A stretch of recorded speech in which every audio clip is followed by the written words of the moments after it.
I didn't notice the first coffee because I was too tired to question it. Monday mornings at Holt and Graves Consulting felt like punishment designed by people who hated joy. Half the office looked dead behind their monitors, fluorescent lights buzzing overhead, while everyone pretended they cared about quarterly reports at 8 in the morning. I was one of them.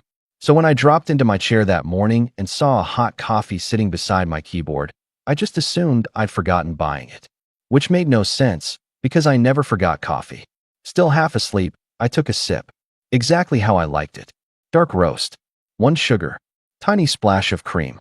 I frowned at the cup for a second. Then Ashley from accounting walked past my desk and said, "Wow, someone loves you." "What?" She pointed at the coffee with a grin. "Secret admirer vibes." I laughed. Trust me, nobody in this office is admiring me before 9 a.m. But the comment stuck in my head longer than it should have. Especially because there wasn't a receipt attached. No name. Nothing. Just coffee. By lunchtime, I convinced myself I probably bought it while half-conscious and forgot about it immediately after. Then it happened again Tuesday. Same cup. Same order. Same spot beside my keyboard before I arrived. This time I looked around the office immediately. Most people were already working. Phones ringing. Printers humming. The usual chaos. Nobody looked suspicious. "Okay," I muttered under my breath. "What the hell? You finally noticed?" Ashley called from 2 desks over. I turned toward her. "You know who's doing this?" She smirked. "Maybe." "Ashley." "What?" She shrugged dramatically. "It's entertaining. You're insane if you think I'm drinking mystery beverages from strangers. You drank it yesterday." That was before I knew it was mysterious. She laughed into her monitor while I stared at the coffee like it might explain itself. It didn't. I still drank it, which probably said something concerning about me. Around 11, our manager Karen walked out of her office with the new hire trailing behind her. "And this," she announced to him, "is Joel. He handles most of the Morrison accounts, so you'll probably bother him constantly." The guy beside her smiled immediately. And unfortunately for my nervous system, he was gorgeous. Tall, dark blonde hair, slightly messy like he'd run his hand through it too many times already. Blue dress, shirt rolled to his forearms. Calm eyes. The kind of guy who looked unfairly comfortable in an office. "Wyatt," he said, holding out his hand. His voice was warm. "Easy." I shook his hand once and immediately became aware of how tired I looked. "Joel, nice to meet you." Ashley made a noise behind her computer that suspiciously sounded like choking back laughter. I ignored her. Karen launched into some explanation about training schedules while Wyatt nodded attentively beside her. But halfway through, I noticed his eyes flick briefly toward the coffee sitting on my desk. Then away. Fast. Interesting. Very interesting. I leaned back slowly in my chair.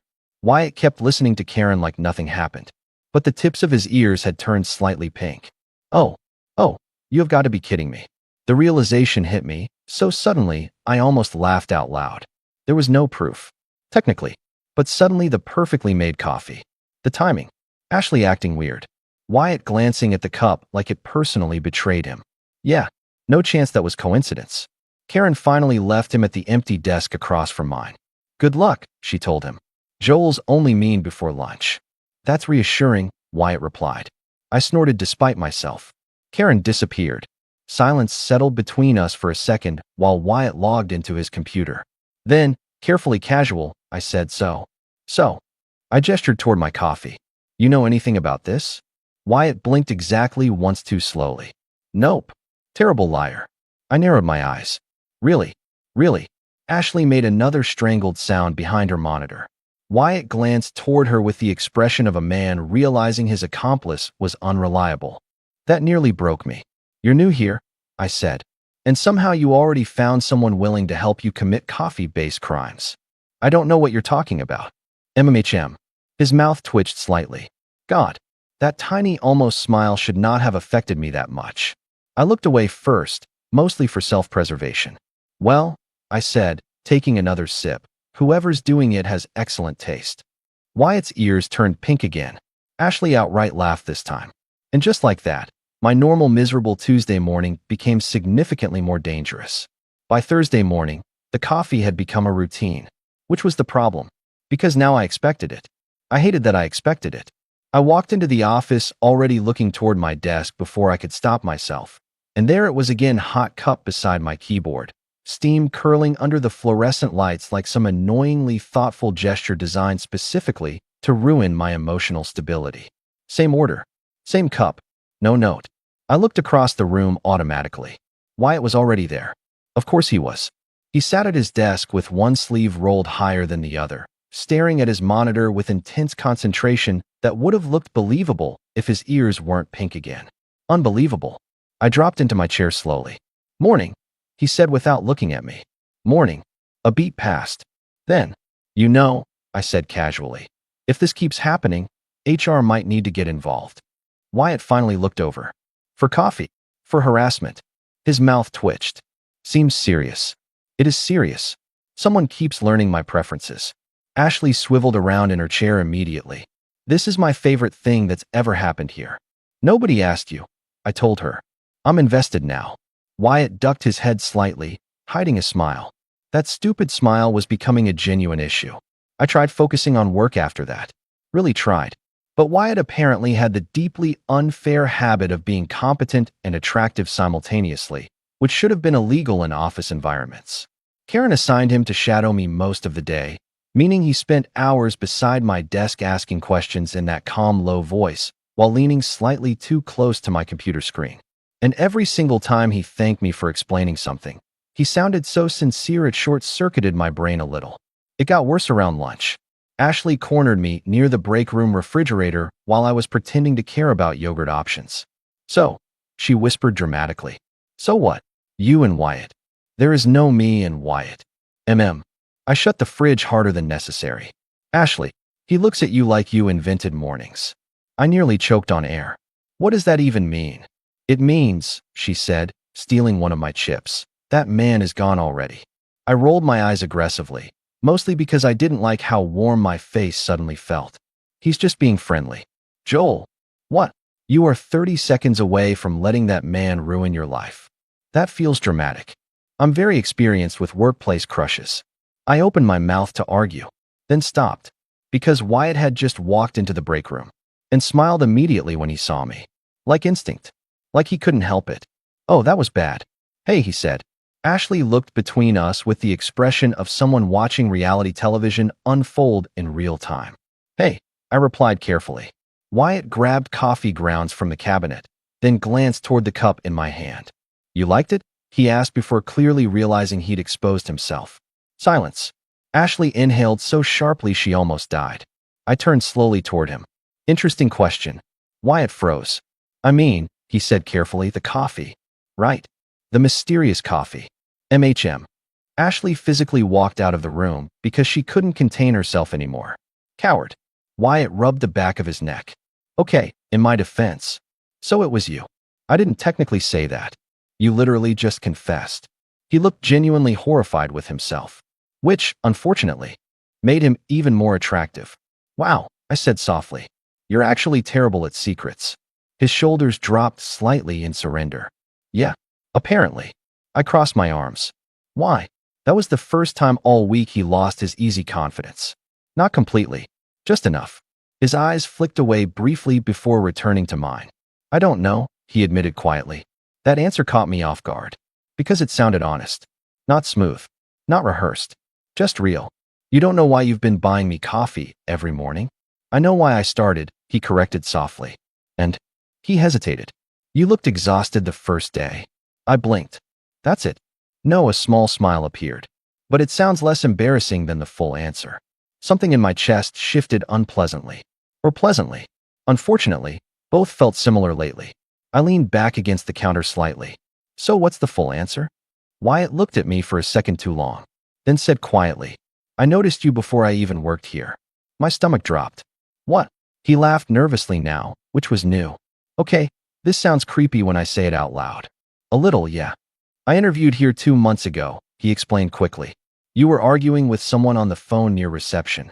"Oh my God, you look terrifying." "That's worse somehow."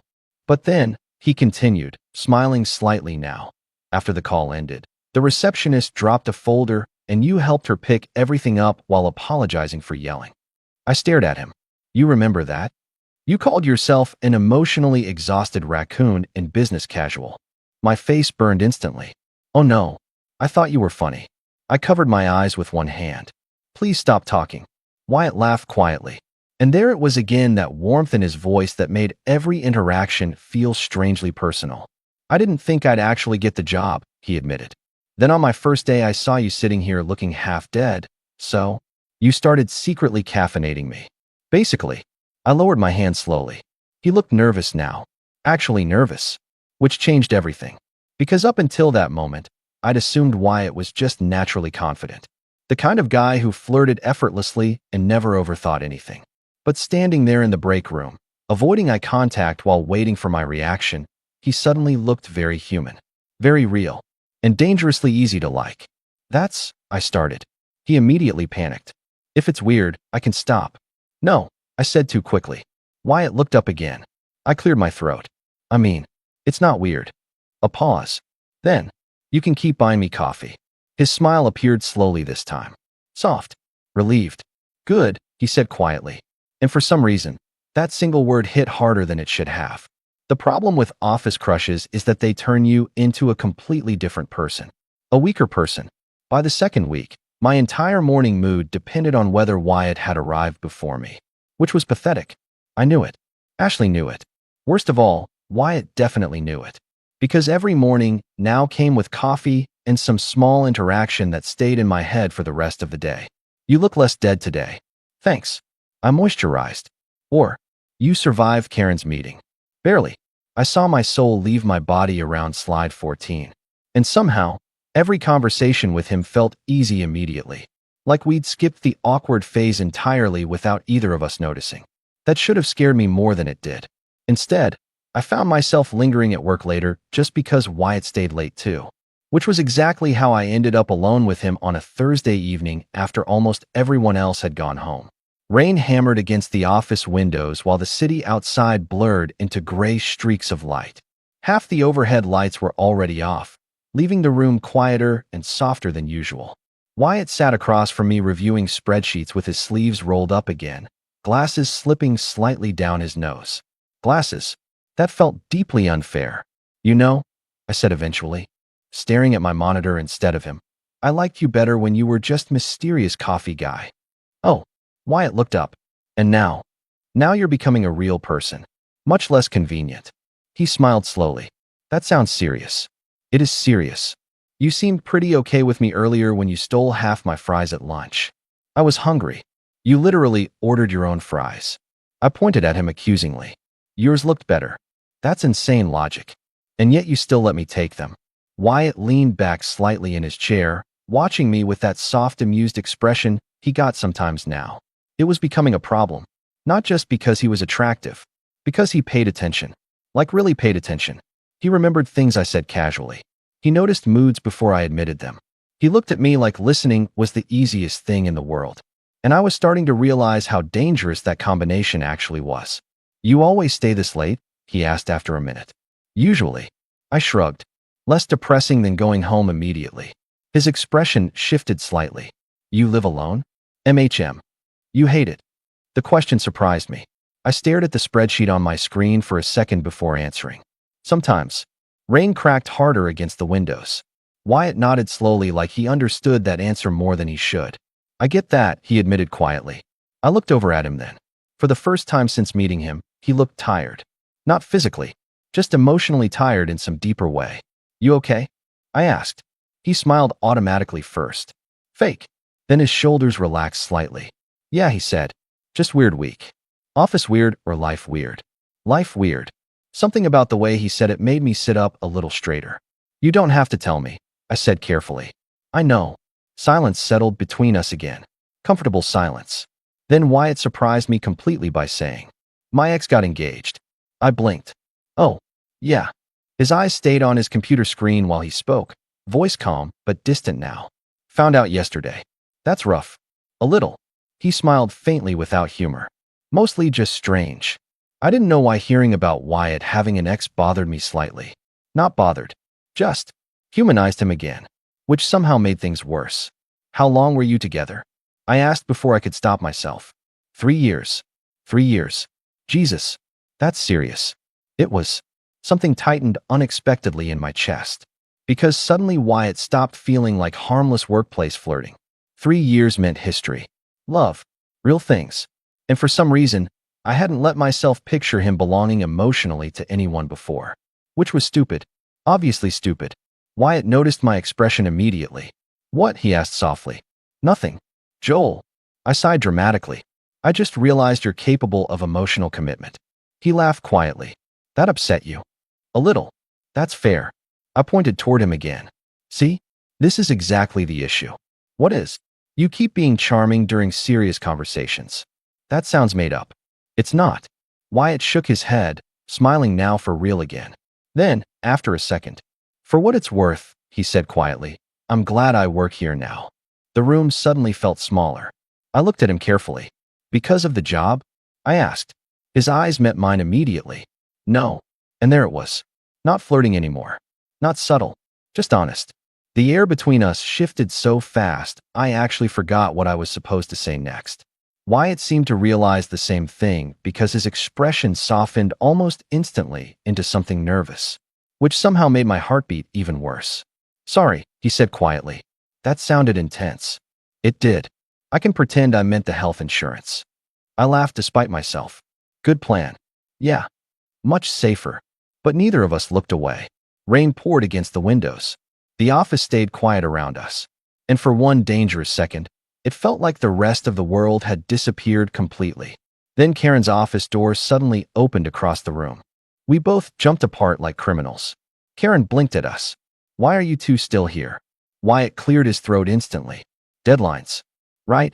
I said at the exact same time. Karen narrowed her eyes slowly. Then, that single sound contained years of workplace judgment. "Oh my God," I muttered. Karen grabbed her bag calmly. "Don't stay too late." Then she walked out smiling to herself. The silence afterward was unbearable. Wyatt covered his face with one hand. "Well, we're never recovering from that." "Definitely not." I stood up too quickly, grabbing my jacket immediately, because suddenly staying there felt way too dangerous. "I should go." Wyatt nodded once. But before I could walk away, he said softly, "Joel." I turned back. He hesitated for half a second. Then, "Would it be weird if I asked you to get coffee with me sometime?" I stared at him. "You already get me coffee." His smile appeared instantly. "Okay," he said. "Fair point. I should have made a joke." Deflected. Escaped. Instead, I heard myself ask, "Are you asking as coworkers?" Wyatt looked directly at me. No. My heart did something deeply unprofessional. And somehow, despite every warning sign in my brain, I smiled. "Then no," I said. His face fell slightly. Then I added, "It wouldn't be weird." The relief in his expression hit me embarrassingly hard. "Good," he said softly again. God, that word was really becoming a problem. I spent the entire weekend pretending I wasn't thinking about Wyatt, which would have worked better if he hadn't texted me Saturday morning. "Wyatt, is it still technically workplace misconduct if we get coffee outside the office?" I stared at the message for a full minute before replying. "Joel, depends. Are you planning to expense it to the company?" The typing bubble appeared immediately. Wyatt, damn. There goes my plan. And just like that, my entire stupid mood improved. Which was alarming. We texted most of the weekend after that. Not constantly. Just enough to become dangerous. Small things. Complaints about terrible movies. Photos of bad grocery store decisions. Wyatt sending me a picture of a burnt grilled cheese with the caption, "Cooking is an art, and I'm misunderstood." By Sunday night, talking to him already felt weirdly normal. Too normal. Which was why Monday morning hit me harder than it should have. Because for the first time since he started working there was no coffee on my desk. I stopped mid-step. The empty space beside my keyboard suddenly looked wrong. Weirdly wrong. Ashley noticed immediately. "Oh no," she whispered dramatically. "Divorce era." "Shut up. Did you fight?" "We have not been married long enough to fight." She gasped. That's not a denial. I ignored her completely while sitting down. No coffee. My brain instantly started manufacturing ridiculous explanations. Maybe he overslept. Maybe he forgot. Maybe he regretted asking me out. Maybe. Morning. I looked up too fast. Wyatt stood beside my desk holding 2 coffee cups. And smiling. "You're evil," I told him immediately. "That's fair." Ashley physically pointed at us from across the room like she'd discovered evidence in a criminal investigation. "I saw his face," she yelled. "That was genuine heartbreak. Please do your job." I begged. No. Wyatt laughed quietly beside me before handing over the coffee. You looked offended, he admitted. I was offended. Good to know. Our fingers brushed briefly when I took the cup. Tiny contact. Barely anything. Still enough to send warmth straight through my chest like an idiot. Wyatt noticed too. I could tell because his smile faded slightly afterward into something softer. More careful. God, this was getting out of hand fast. Around noon, Karen called me into her office, which immediately felt threatening. You're smiling more lately, she said suspiciously the second I sat down. I blinked. That's horrifying feedback. It's Wyatt. What? She leaned back in her chair calmly. You're happier. My face burned instantly. Karen, I don't care what you do, she continued. As long as HR never has to interview me. Oh my God. But, she added casually, he looks at you during meetings instead of the projector screen. I covered my face with both hands. Please stop speaking. Karen looked deeply satisfied with herself. I'm just saying, she continued. It's nice seeing you emotionally attached to something besides caffeine and deadlines. I hate this office. No, you don't. Unfortunately, she was becoming less wrong about that lately. Mostly because of one specific person sitting across from me every day. When I walked back out afterward, Wyatt glanced up immediately. That instant reaction still got me every time. What did she want? He asked. Psychological warfare. That sounds serious. She implied I have emotions now. Wyatt smiled slowly. Do you? I stared at him for a second too long. Dangerous question. Dangerous smile. Unfortunately, I admitted. His expression softened immediately. Not teasing now. Just warm. And suddenly the office around us felt quieter again. It kept happening lately. These tiny moments where everything narrowed down to him looking at me like I mattered more than whatever else was happening around us. I was becoming addicted to it, which was deeply concerning. Later that afternoon, Wyatt appeared beside my desk holding a folder. Question, he said casually. Answer. You free Friday? I looked up carefully. Depends. On how convincing your sales pitch is. He leaned one shoulder against the side of my desk. I know a bookstore with terrible coffee. That's a bad opening. But excellent people watching.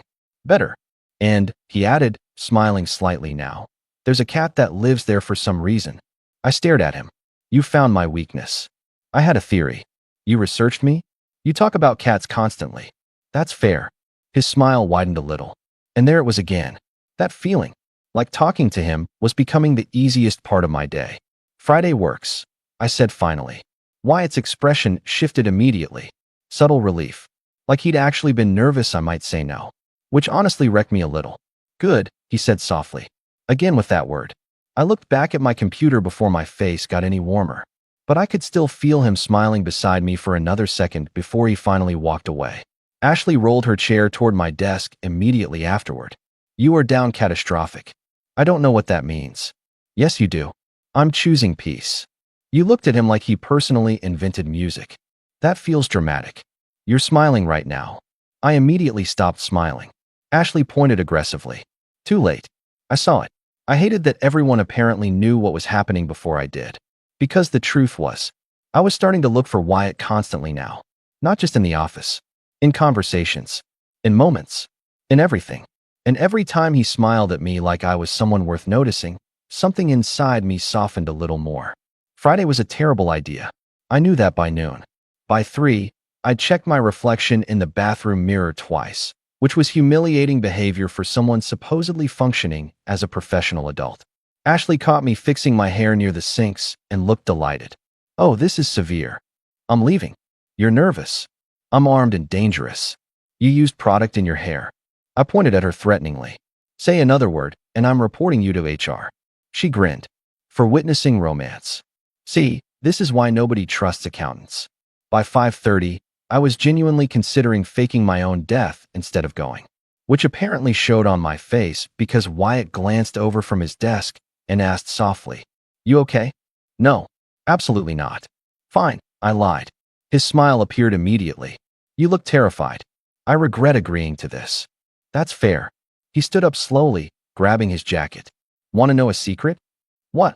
I'm nervous too. That stopped me cold. You are. Joel, he said gently. I spent 15 minutes deciding which shirt to wear today.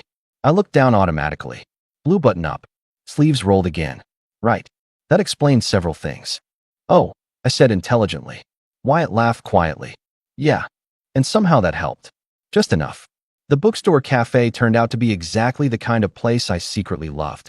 Warm lighting, overstuffed chairs, stacks of used books leaning dangerously sideways. Rain tapping softly against the windows again, because apparently the universe had committed to a theme lately. And yes, there was actually a cat wandering around near the poetry section. You weren't lying, I said immediately. I take cats very seriously. The cat ignored both of us completely. I respected that. Wyatt bought our drinks before I could argue, then led us toward a small table near the back corner of the store, away from everyone else. Too intimate. Definitely too intimate. I sat down carefully while trying not to overthink the fact that this technically wasn't coworkers getting coffee anymore. This was a date. An actual date. The realization hit me fully when Wyatt pushed my drink toward me and smiled slightly. And looked nervous again. God, that nervousness was killing me. You okay? He asked after a second. Yeah. You're doing that thing. What thing? Thinking too hard. I narrowed my eyes. You know me suspiciously well already. You're expressive. That sounds fake. It's not. He smiled into his coffee cup. You get this little line between your eyebrows when you're overwhelmed. I immediately touched my forehead. Wyatt laughed softly. I can't believe you've been studying my face. I work across from you 8 hours a day. That's not helping your case. Fair. The conversation became easier after that. Dangerously easy. We talked for almost 2 hours about everything except the obvious thing happening between us. Childhood stories. Bad apartments. Music. Terrible first jobs. At one point, Wyatt admitted he briefly worked at a mall kiosk selling phone cases. No. Yes. That's devastating information. I wore a headset microphone. I physically covered my mouth. I hate that you know this now. No, I said immediately. Actually, I love this. He shook his head, smiling helplessly. And somewhere during all of it, I realized I'd stopped feeling nervous completely. Because Wyatt listened differently than most people. Like he cared about the answers. Like nothing I said was filler conversation to pass time. It made me talk more than usual, which was probably dangerous. So what about you? He asked eventually. Serious relationships? The question shifted something immediately. Not bad. Just quieter. I looked down at my cup for a second. One, I admitted. Wyatt stayed still across from me. Waiting. We were together almost 2 years. That's serious. Yeah. What happened? I shrugged lightly, though the answer still sat heavier in my chest than I liked. He wanted everything planned. I smiled faintly, like life was a checklist. And you didn't. I tried. Wyatt watched me carefully now. But eventually I started feeling like I was auditioning for my own relationship. Something flickered across his expression at that. Recognition, maybe. That sounds exhausting, he said quietly. It was. Rain tapped softly against the windows beside us. The bookstore felt warmer now somehow. Smaller. Wyatt turned his coffee cup slowly between his hands before speaking again. My ex said I made everything too emotional. I looked up. What does that even mean? He laughed softly without humor. Apparently I care too much. That's not a flaw. She disagreed. Well, I said firmly, she sounds incorrect. That made him smile for real. Not polite. Not careful. Just open. And suddenly I couldn't stop looking at him. The bookstore noise blurred softly around us. Pages turning. Quiet conversations. Rain outside. But all I could really focus on was Wyatt looking back at me with this strange mix of warmth and caution, like he was trying very hard not to scare me away. Which was ironic considering I was seconds away from throwing myself directly into traffic over the way he smiled. You know, he said quietly after a while. You're different outside the office. Oh, softer. My heartbeat stumbled immediately. That's concerning. No, Wyatt said gently. I like it. Silence settled between us again. But not awkward silence. The dangerous kind. The kind where both people suddenly become aware of everything at once. His hands. My breathing. The fact that we were sitting too close now somehow. Wyatt looked at me for a second too long. Then glanced down briefly at my mouth. Tiny movement. Still enough to send panic straight through my nervous system. Oh. This was becoming very real. You know, I said carefully, mostly because somebody had to interrupt whatever was happening. Karen would become unbearable if she knew about this. Wyatt laughed quietly, eyes still warm. Ashley definitely already knows. That's worse. She threatened to ask me for updates. I groaned immediately. Traitor. She likes you. That's unfortunate for me. Wyatt's expression softened again at that. Then, quieter. I like you too, Joel. There it was. Simple. Honest. No joke hiding behind it. And suddenly I forgot how to breathe correctly. Because the terrifying thing wasn't hearing it. It was realizing how badly I wanted to hear it again. I did not handle Wyatt saying, I like you well. At all. Because apparently my body's response to emotional vulnerability was complete system failure. I stared at him across the table while my brain restarted itself like an old computer. Wyatt noticed immediately. That was too much, he said quickly. No. You look panicked. I am panicked. He laughed softly, though he still looked uncertain now. Sorry. Stop apologizing for saying nice things to me. That sounds fake coming from you. It's deeply sincere. The corner of his mouth lifted slightly again. God, I was in serious trouble. The cat jumped onto the empty chair beside our table then, completely interrupting the moment by aggressively sniffing Wyatt's sleeve. Wow, I said. Even animals trust you immediately. That's because I radiate emotional support. You radiate something. Wyatt narrowed his eyes. That sounded threatening. It was flirtation. Try to keep up. His laugh startled out of him before he could stop it. And there it was again. That open expression. Every time I made him genuinely laugh, something inside me melted a little, which felt unsafe. The rain outside had gotten heavier by the time we finally stood to leave. The bookstore windows fogged slightly from the warmth inside. City lights blurred gold and white beyond the glass. Wyatt held the door open for me automatically as we stepped outside beneath the awning. Cold air hit immediately. So, he said softly. So, neither of us moved. Cars hissed through wet streets nearby, while people hurried past with umbrellas. The whole city felt quieter somehow.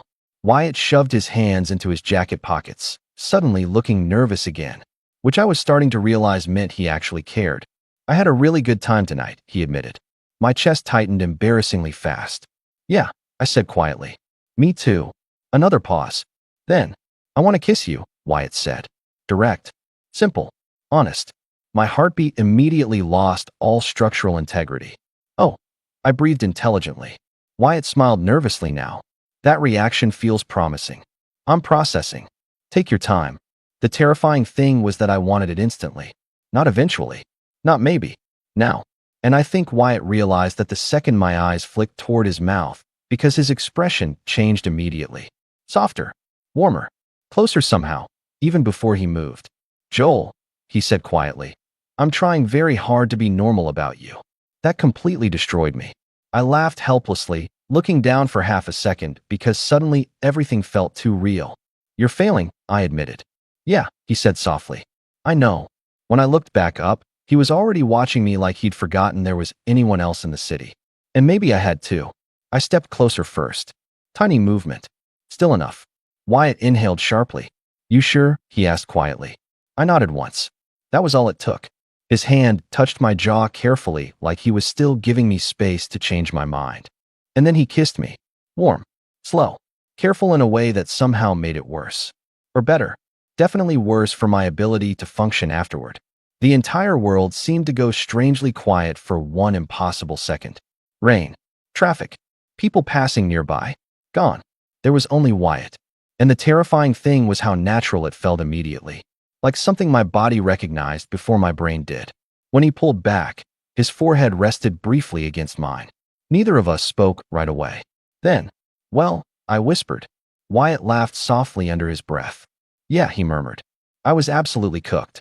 He looked at me carefully then, eyes searching mine like he was checking whether I regretted it. I didn't. Not even slightly. Which apparently showed on my face because his entire expression softened with relief. There you are, he said quietly.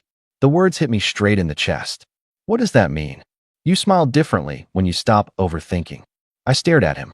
That's an insane thing to notice. I notice a lot about you. God, I needed him to stop saying things like that immediately. Or never stop. Possibly both. The walk back toward the train station felt surreal after that. Not awkward. Not uncertain. Just charged. Every accidental brush of our shoulders suddenly mattered now. Every glance lasted slightly too long. At one point while waiting at a crosswalk, Wyatt looked over and smiled to himself.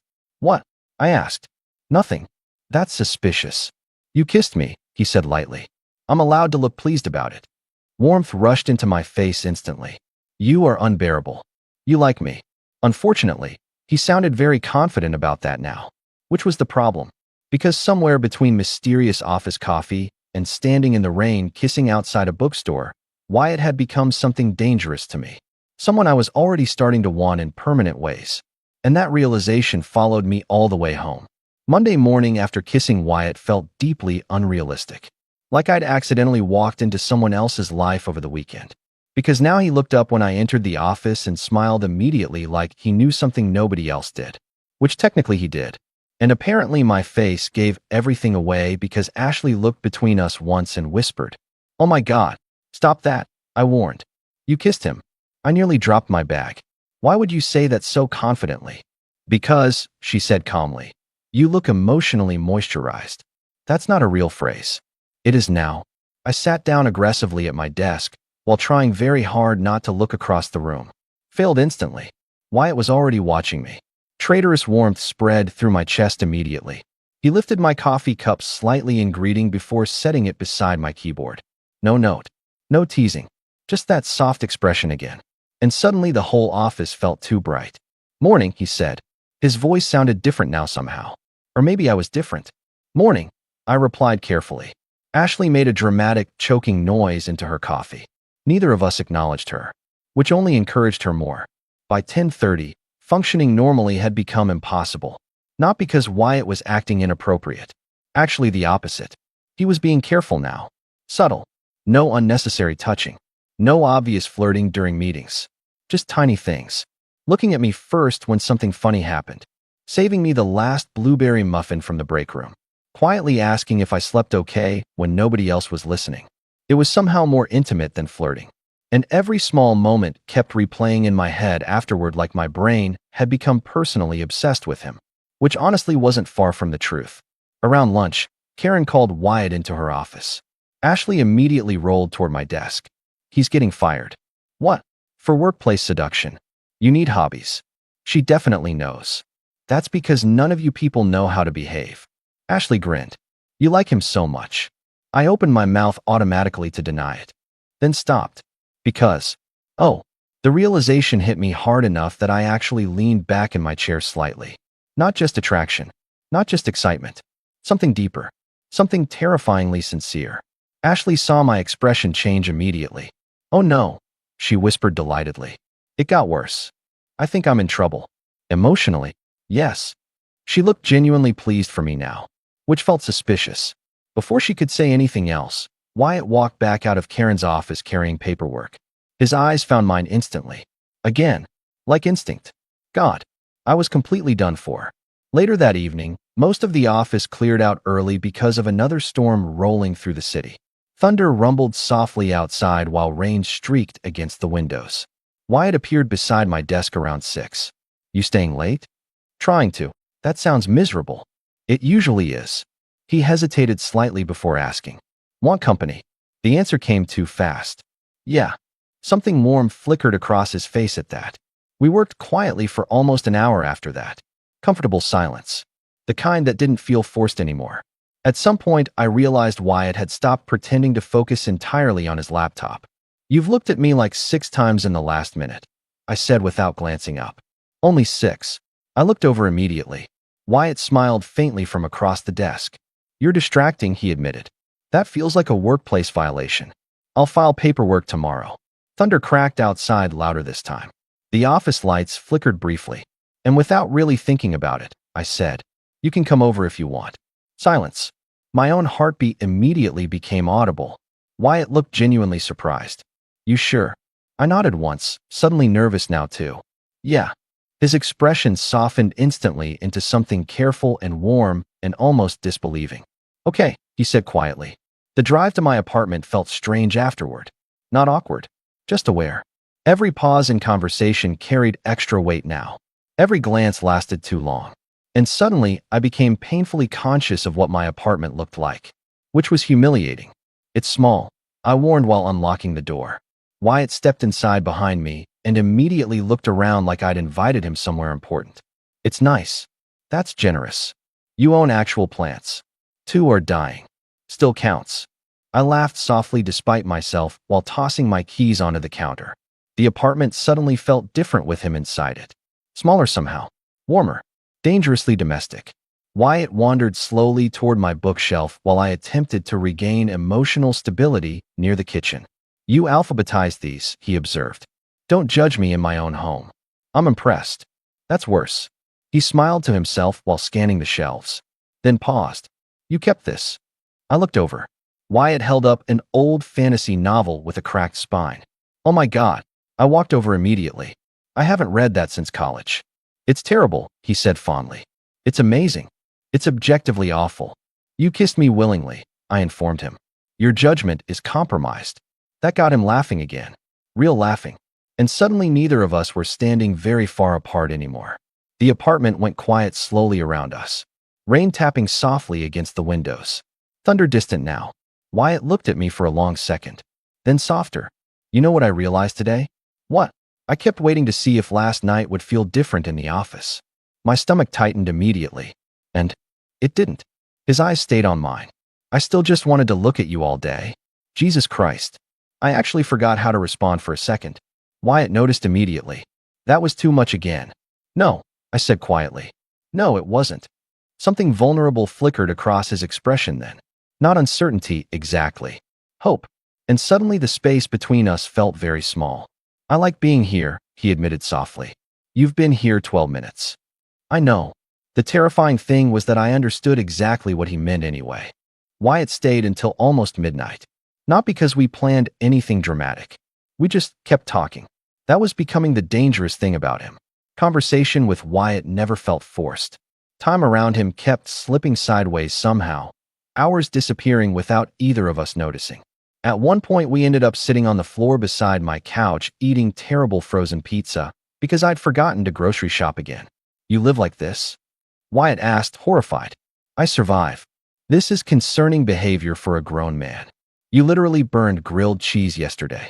That was artistic failure, not neglect. I laughed hard enough that he smiled at me instead of finishing his argument. And then there it was again. That look. Warm. Quiet. Too focused. The room suddenly felt smaller. You do that, I said softly before I could stop myself. What? Look at me like you're trying to memorize something. Wyatt's expression shifted immediately. Not embarrassed. Just honest. Maybe I am. My heart absolutely collapsed. Jesus Christ. You can't keep saying things like that, I muttered. Why? Because I'm trying very hard to behave normally. That sounds difficult for you. It is. His smile widened slightly, then softened again when he realized I wasn't entirely joking. Silence settled around us. Not uncomfortable, just aware. Rain still tapped lightly against the windows while city lights flickered dimly through the glass. My apartment felt unusually warm now. Wyatt stretched out beside me on the floor like he belonged there already. That thought should have scared me more. Instead, it settled somewhere deep in my chest with dangerous ease. Wyatt looked over after a minute. What? I blinked. Nothing. You got quiet. So did you. Yeah. His eyes stayed on mine. I was thinking, that's rarely safe. He laughed softly. Then, I haven't done this in a while. The honesty in his voice pulled my attention fully back to him. Done what? This, he admitted quietly. Like someone this quickly. Oh. My entire nervous system immediately became unusable. Wyatt looked nervous again after saying it. Actually nervous. Like he'd revealed too much. Which meant he probably meant every word. That's scary to say out loud, he admitted. I swallowed hard. Good. I whispered before thinking better of it. His eyebrows lifted slightly. Good. If I'm panicking, I explained weakly, you should also panic. That got a real laugh out of him. Fair enough. But neither of us looked away afterward. The air shifted again. Softer now. Wyatt leaned back against the couch slightly, eyes still locked on mine. You know what's weird? He asked quietly. What? I don't feel nervous when I'm with you. That hit harder than anything else somehow. Because I understood it immediately. Everything with Wyatt felt strangely easy beneath the panic. Like underneath all the attraction and tension and overthinking, there was something calmer holding it together. Something safe. I think, I admitted slowly, that's the problem. His expression softened instantly. Yeah, he said quietly. I think so too. And suddenly I wanted to kiss him again so badly it physically hurt. Wyatt must have seen it happen on my face because his breathing changed slightly. Tiny difference. Still noticeable. You're thinking too loud again, he murmured. You notice everything. Only you. That completely wrecked me. I leaned forward first this time. Wyatt met me halfway, immediately. The kiss felt different here. Not rushed by nerves or rain or public space. Slower. Warmer. More dangerous. His hand slid carefully along my jaw again like he still couldn't quite believe he was allowed to touch me this way. And something about that gentleness nearly undid me completely. When we finally pulled apart, neither of us moved far. Wyatt rested his forehead lightly against mine, breathing uneven now. Joel, he whispered. The way he said my name should have been illegal. What? I whispered back. I'm trying not to get ahead of myself. That surprised a laugh out of me softly. You? I murmured. I'm the one spiraling. No, he said gently. You're overthinking. Different problem. I smiled helplessly against him. God, nobody should have been this easy to fall for. The realization hit me fully then. Not a crush anymore. Not flirting. Not excitement. Something real. Terrifyingly real. And maybe Wyatt felt it too because he looked at me for a long moment afterward with this careful, vulnerable expression like he was standing at the edge of something important. Then quietly, I should probably go before I decide I live here now. My chest tightened immediately at the joke, because part of me weirdly wanted that already, which was insane, completely insane. Still, text me when you get home, I said softly. Wyatt smiled immediately. Yeah, he said. Okay. And when he finally left 20 minutes later, my apartment felt too quiet without him in it. That was the moment I knew I was in serious trouble.